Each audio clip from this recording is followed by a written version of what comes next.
आमा चाहिँ उहाँबाट आउँदै हुनुहुन्छ म चाहिँ लुकेर भिडियो खिच्नु भएको छु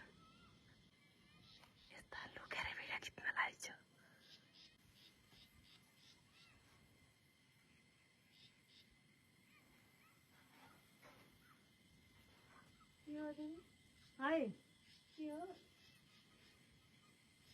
के हो कान्छी है को कान्छी हो कहिले आके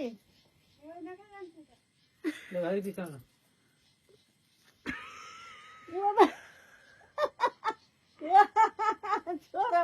खाडा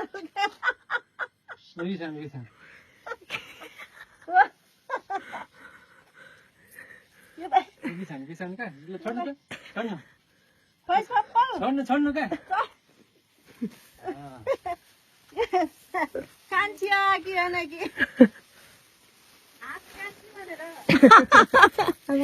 ल भाग्यमानी भयो ल भाग्यमानी भयो फेरि हो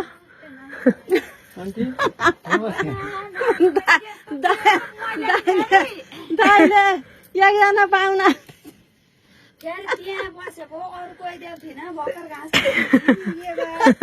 डराउँथ्यौँ बसेर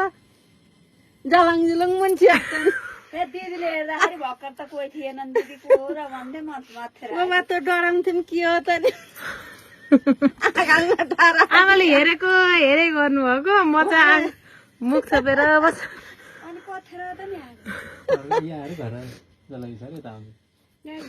आमा हामी उहाँ तल पुगेको त हजुरलाई खोज्न अघि माथिको बाटो हामी उता तल पुग्यो नि हजुर यता अनि कताबाट यता उन्दाबाट आएको अब कि मासको अमलचरतिर खै चप्पल खुट्टा छैनन् जापान पुगेको तर चप्पल किन्ने हैसियत नि छैन एउटा चप्पल किनेर यो मान्छे त आएको होइन खाइसकेको यो ज्यान कहिले होला आइज अब त यी आमालाई भेटेर घाँसको बारी भारी दौड